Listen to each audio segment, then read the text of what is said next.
Aujourd'hui, lancement d'une nouvelle chaîne dédiée au potager, ma passion. Pourquoi cette chaîne? Il existe des tas de chaînes sur YouTube, sur le potager, sur ce thème, avec des tas de précis, mais j'ai des tas de thèmes bien précis, la permaculture et autres. Sauf qu'au jour d'aujourd'hui, je ne m'y retrouve pas forcément dans tout ce qu'on peut voir sur le potager sur YouTube. Et donc, le but de cette chaîne, montrer comment on peut aussi cultiver sans avoir forcément une technique particulière, hein. La meilleure technique étant celle qu'on arrive à s'approprier pour avoir les meilleurs résultats possibles, du rendement et de la réussite au jardin. Donc voilà.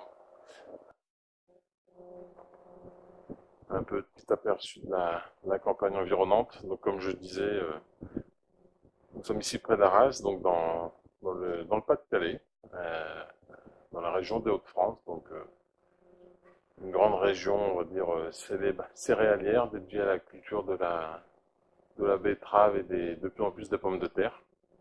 Euh, donc j'ai un type de sol un peu, on va dire, pas extraordinaire, hein, pour donner un peu une idée. Un sol plutôt calcaire. Euh, donc pas forcément très riche.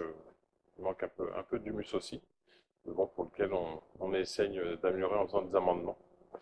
On va faire un petit tour d'horizon du jardin, donc voilà des petites notations de l'hiver dernier, juste pour dire avoir de quoi faire ses propres confitures, puisque le but de la chaîne aussi est d'être en autosuffisance. J'ai mis autonomie, mais c'est pas tout à fait vrai, c'est plutôt en autosuffisance. Voilà, je continue de faire des plantations au fur et à mesure des années pour essayer d'être de plus en plus autosuffisant sur différents produits. Donc groseille, cassis, la plantation de l'année qui est un peu difficile, un pied de kaki, des figues, variété brown turkey, donc très mal exposées, en plein nord. C'est pas dit qu'on puisse manger des figues un jour.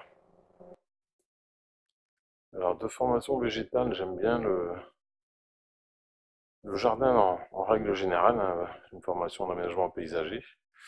Euh, je trouve des fois dommage, on voit beaucoup de remarques de personnes ayant des petits jardins et ne voulant pas se disant bah mince, j'ai pas la place pour mettre un arbre fruitier. Mais en fait, ça n'est pas vrai du tout. De plus en plus maintenant dans mes massifs, afin de joindre dans l'utile à l'agréable, je rajoute des pommiers ou autres, donc ça permet à la fois de profiter de la floraison au printemps et puis aussi derrière de faire une récolte de fruits. Donc là, un petit jaune à gold qui a été repiqué, ça va faire 2 ans là, au mois de décembre. La première année, il a relativement végété, et puis là, cette année, il est bien parti, donc on reviendra certainement dessus en cours d'hiver pour dire bon, pour dire de voir un peu la taille, comment on s'y prend. Donc allez, on va continuer notre tour de jardin.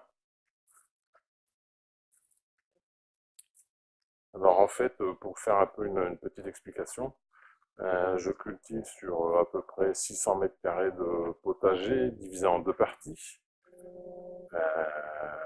Une partie où je fais tout ce qui est légumes, on va dire essentiels en petite quantité, une autre partie où je fais les grosses séries, donc essentiellement pommes de terre, carottes, poireaux, tout ce qui est tomates, les cucurbitacées, en fait tous les légumes qui prennent de la place. Donc la partie gauche, le petit abri qui sert à stocker le matériel et une partie des légumes. Un abri un petit peu plus grand avec le tracteur et le reste du matériel. Parce que j'ai une deuxième passion, c'est le vieux matériel. Alors c'est l'hiver, c'est un peu triste. Ah, il y a Chippy qui nous fait coucou. Donc le parc de fraisiers, un peu à l'abandon. Il nous reste quoi au potager? Chou de Bruxelles. Donc chou de Bruxelles cette année c'est pareil. Ça ne va pas être extraordinaire. C'est un peu de mal à grossir. Alors qu'on attend encore un peu, mais on a dit que ça sera du petit chou. Le restant de poireaux de printemps. Commencer à manger cela en juin. On les voit pas cachés dans le mouron. Quelques céleri boules, fait maison. Les dernières betteraves rouges bien mangeables.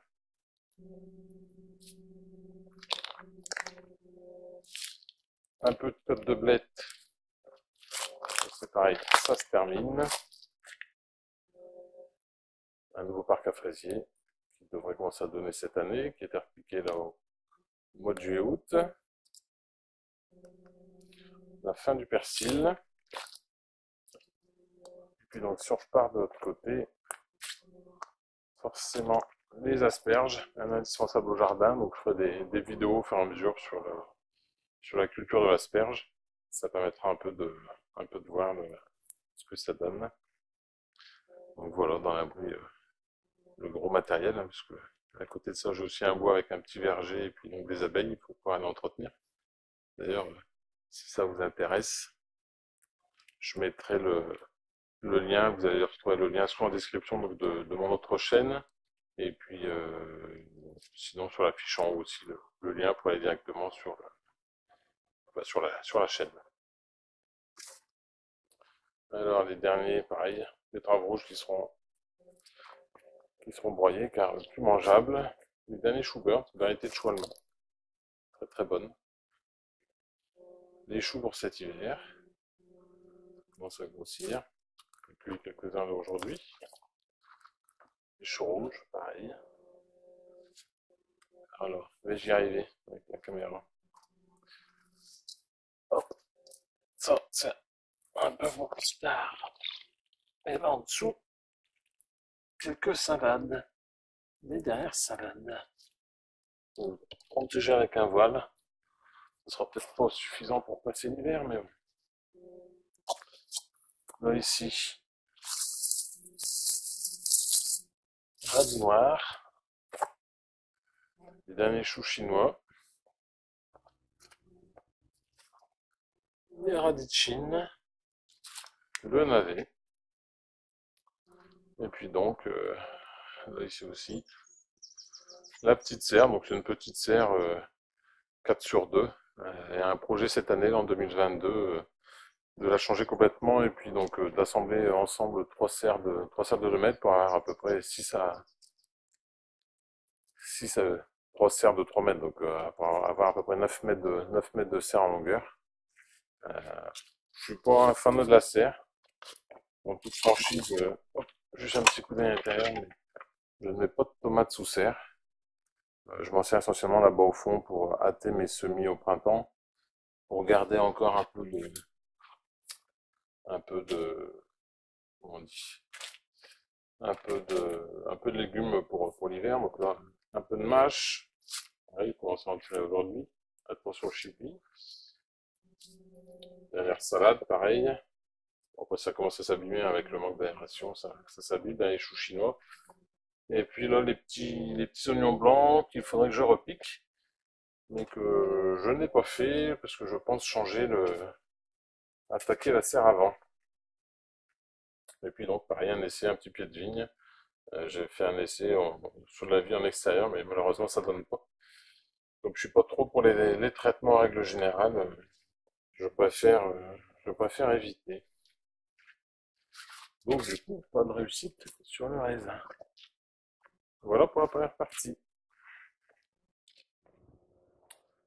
Alors, dans la deuxième partie, et bah quoi donc, bah, on va parler un petit peu de fruitier. Donc, bah là, un petit pommier hein, qui est venu trouver une place entre le pot de compost et le reste. Notre bande avec la rhubarbe, des aromatiques. Bon, c'est pareil, c'est aussi c'est un peu à l'abandon. Et là, sur le deuxième plat de bande, qu'est-ce qu'on a? Quelques pommiers, donc à tentation, un poirier beurre et hardi qui a été planté il y a 3 ans, donc, mais dont la forme ne me plaît pas. Donc cette année, pareil, on va essayer cet hiver de le former pour le forcer à prendre une forme un peu plus évasée. Un petit pommier Ariane. Et là, le dernier, un abricotier rouge tardif, variété de chez Delbar, qui est la seule à pouvoir donner à peu près dans notre région. Et puis donc là, ici, pas grand chose, on va se reculer les palmettes que j'ai formées moi-même. D'ailleurs, il y en a une ici qui est en cours. Donc, bah, au fil de la saison, je vous montrerai donc, en partant d'un sillon comment former soi-même une palmette. Voilà, donc un conférence, un doyen du comice et un Louis Bonne. Donc j'essaierai de filmer ça dimanche. J'ai aussi un deuxième endroit, donc un petit bois là où je mets mes abeilles, de ruche pour le moment, et puis le beau laurier sauce pour les plants en sauce. Et donc je disais un bois où il y a aussi quelques fruitiers donc, qui servent à faire du jus de pomme pour la saison d'hiver. Et puis donc là, dernière partie du potager, la plus grande où je mets les pommes de terre, où je fais des rotations sur 2 ans. C'est un peu court, j'aimerais bien avoir un peu plus de place pour faire des rotations sur 3. Mais bon, pas forcément évident, j'ai déjà la chance de pouvoir cultiver un petit bout du champ du voisin, donc on va pas se plaindre. Donc celui-là fait 8-9 mètres de large, sur à peu près allez, 40 mètres de long, on va dire. Donc là, le restant des planches de cet hiver, parce que donc tout ce qui est légumes, cucurbitacées, tomates, autres, carottes, ouais, le reste de carottes et poireaux, je les cultive sur planche, un peu à la méthode de Jean-Martin Fortier. Donc je trouve que le résultat est pas mal, c'est facile à entretenir. Et puis bah, comme je sais pas trop quoi faire de mes pompes de gazon en période estivale, ça permet de mettre dans les passe-pieds le restant de gazon. Voilà, les 600 poireaux. Bon, pas une réussite sur cette deuxième série parce que la mineuse a fait du tort, donc il va falloir trouver une solution à ça. Jusqu'à maintenant, je m'abstiens de mettre du bacillus pour lutter contre la mineuse, mais je pense que l'année prochaine, il va falloir que je m'y mette. Et puis là, le beau tas de fumier de poule prêt à être étalé. Donc j'en ai déjà étalé une partie sur la partie où il y avait les planches. Et puis le tas qui reste sera à mettre, bah, sur la partie où il y avait les pommes de terre cette année. Cette année, pas mal embêté aussi avec l'année pluvieuse. Beaucoup de mauvaises herbes dans les pommes de terre, donc je vais avoir évacué ça parce que c'est rempli de graines. Donc dès que le temps me permettra d'accéder au potager, ben, on évacuera tout ça. Voilà. Alors, je vais vous reprendre face, c'est quand même plus facile. On va continuer d'avancer. Bon, donc du coup, bah, lancement de cette chaîne, plein de projets pour 2022. Le but étant de sortir, on va dire, l'idéal, ça serait 2 vidéos par mois, une à la quinzaine. Une avec ce que j'envisage moi de faire sur la partie potager mois par mois, donc de janvier à décembre, ce qui est prévu. D'où un peu le but de lancer cette chaîne en décembre, comme ça vous avez un peu les préparatifs pour l'année prochaine. Et puis donc, je voulais dire quoi d'autre concernant la deuxième vidéo, soit sur une thématique particulière. Donc là par exemple, je pense en faire la suivante pour fin décembre sur la taille, parce qu'il y a quand même pas mal de taille hein, entre les petits fruits, un peu d'arbustes au passage, et puis les arbres fruitiers, il y a de quoi s'occuper on va dire une bonne journée. Donc la deuxième vidéo risque de tourner là-dessus, ou alors sur le montage de la serre que je vais aller chercher cet après-midi, afin de voir un peu comment, bah, même un petit tuto comment monter une serre. Hein, parce que maintenant j'étais pas le roi, hein, ça envolait 3 fois de suite, mais là celle-là a tenu 3 ans. On va la changer et puis on va repartir sur du neuf pour la chaîne. Voilà, voilà. Allez, juste pour finir en beauté, pour vous donner une petite idée de ce qu'on peut faire au jardin et ce qu'on peut encore récolter à cette époque-ci de l'année. Je coupe, je change de sens la vidéo et je vous montre ça en image. Voilà, donc quand je parle d'autosuffisance, c'est autosuffisance à tous les niveaux. Donc le but étant que de manger mes propres légumes cultivés par mes soins, sans que ça me coûte le moindre centime. Donc bah, du coup, il faut faire un peu de surplus qui est commercialisé. Chippy descend de là. Bon, voilà, on a un beau petit panier pour le chien, impeccable. Et puis donc bah, le but étant de revendre légèrement ces surplus afin de, comment dire, financer un peu l'achat de graines, de matériel et autres, puisque bah, le potager, ça coûte relativement cher. Pour donner un petit peu une idée aussi, je disais dans la description que je vais parler de transformation, donc bah, là, du jus de pomme fait maison, du miel aussi. Donc on va voir aussi dans différentes vidéos comment transformer les différents produits.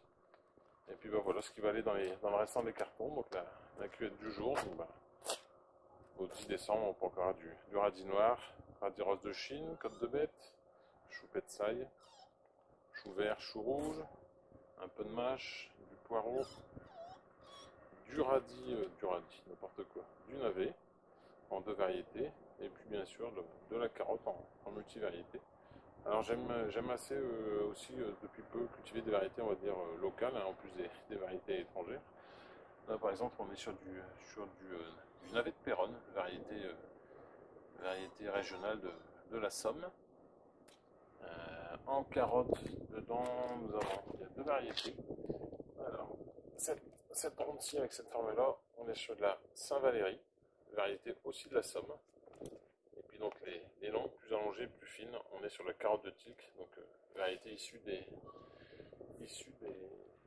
marais de Saint-Omer. Donc bah, du coup, tous ces, euh, tous ces légumes, on va dire un peu anciens, bon, on peut trouver les plants dans le commerce, mais moi j'ai eu la chance d'avoir un vieux maraîcher qui m'a offert de la semence. Donc tous les 2 à 3 ans, je perpétue la reproduction de la semence en laissant monter quelques plants à graines. Voilà, voilà. Et ben sur ces bonnes paroles, je vous souhaite à tous une excellente fin de journée, un bon mois de décembre, passez de bonnes fêtes. Et puis on se retrouve très vite fin décembre pour la première vidéo de la chaîne. Allez, à bientôt, au revoir.